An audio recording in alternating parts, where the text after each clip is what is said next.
Basketball fans around the world are passionate about their favourite league, and the debate over which league is better is a never-ending one. But one area where the Euroleague and the NBA differ is in the level of difficulty in scoring.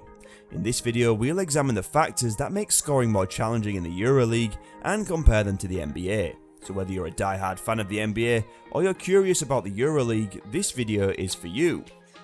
Get ready to learn, be entertained, and maybe even change your mind about which league is tougher to score in. Let's get started. Have you ever compared how basketball is played in the NBA and Europe to see the differences? Fortunately for us, a few of the best international players recently chimed in, and their responses were intriguing. Giannis and Luka agreed on many of the same ideas. I would opine that European basketball involves playing on a smaller court with more sets and team play. If you take a quick peek around the Euroleague, you'll see teams executing intricate sets as they dash around the court at a breakneck speed in search of a good shooting opportunity. The NBA game is far easier than the kind played in Europe. Is it tougher? Well, simply because I believe you need to give it some serious thought and think critically. Since there are so many different regulations in the NBA, I'm merely claiming that scoring is simpler. Europe has less room, so if you pass by there, the assistant is there all day long, forcing you to sort of stop and ponder. It seems shorter to me, doesn't it? Oh yes, shorter. The major point they appeared to be taking was about the space. And indeed the three-point line is shorter than before, except for corners, which helps to make the court a bit more compact around the outside, or the breadth a little narrower. And every step matters when you have athletes like this. Just take a look at the kinds of congested lanes that you often see on a Euroleague possession. Of course, when even the option to drive is removed before you grab the ball, scoring sometimes becomes difficult.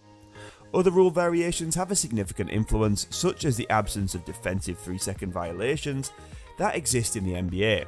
I'm simply pointing out the regulations because if you have, say, Rudy Gobert, the man may remain.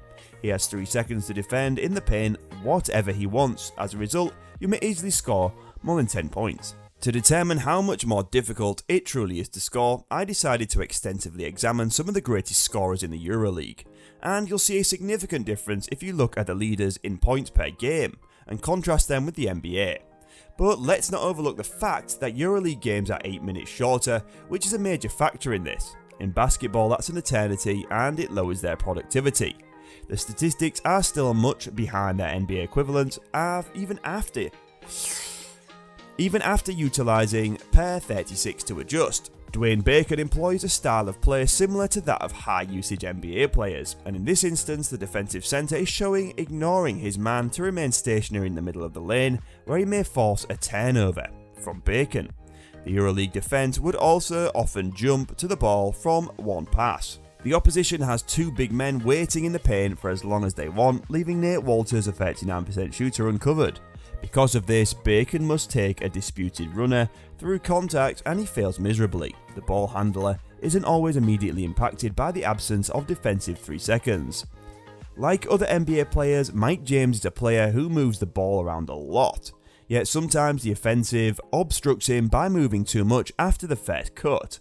They run a double ball screen into a handoff reversal for him. In addition to inviting a double team, he is moving in the direction of 2 teammates and their defenders.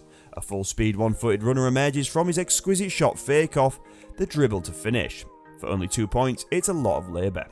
After James is set up with a ball screen, here is another set who 2 bigs are purposely brought into the paint. The lane is almost the same width as in the NBA, but because the defensive centre is not required to step out within 3 seconds, it doesn't matter. The defender is permitted to goal end once the ball touches the rim, which is another distinction in the rules. That doesn't happen often, but it's another factor making scoring in the Euroleague more difficult. The most amazing thing I discovered when watching the tape is that a player like Sasha Vezenkov doesn't worry whether the defence is near, since he can bomb on all types of threes with the greatest in the world. He can remove it and drop it through. He's only taking 5 each game, which is the main problem. Vezenkov is used as a flare screener in this instance, and the guy does not even approach the cutter, but he just needs that little space to jump into his deep 3. Olympiacos often uses considerably greater space while running their attack. With their 5-out alignment, you can see that the lane is vacant, which enables Vezenkov to lift from the corner for another jump into the 3 ball. In the Euroleague, Vysenkov back screens the ball screener's man before cutting to the wing in a lot of Spain pick and roll situations. On the catch, he attacks and skillfully finishes off the glass with his left. It makes sense that scoring is more difficult when seen through the eyes of players like Luka, Giannis and Jokic, and simpler when you merely part of an offence that is operated with the right amount of space. With this pitch into Princeton, action on the left side of the wing backdoors when the ball is dribbled there, Olympiacos is once again successful in keeping the defenders out of the lane. The defender who had been let to stand in the road is now stranded so far away from the man that the exquisite ball movement nearly results in the shot as the ball handler rotates back to his left. Yet just as the defence starts to unwind, Vysenkov, a mere cog in the machine, backdoors his guy for a layup. They're so worried about the pop that they flip the screen in the other way. He may slide into the hoop for simple layups before the defence gets there, or at the very least he slips, allowing his teammates to shoot point blank from close ranges. There are many offensive similarities between these leagues, but I also enjoy seeing their tactical differences. For example, this team rotates the corner defender up to the back screener before sending the big man out to corner to stop the famed pick and roll.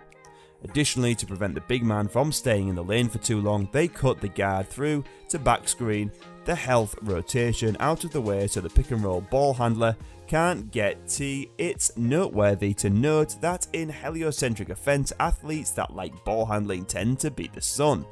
I completely see why they believe that scoring is more difficult in Europe, but in my opinion the defensive strategies used by the squad may also make it simpler for players to routinely find more opportunities. A coach's ideal player plays within himself, follows the predetermined offense, and achieves the level of success that SN has, solidly placing him at the top of the list of top scorers.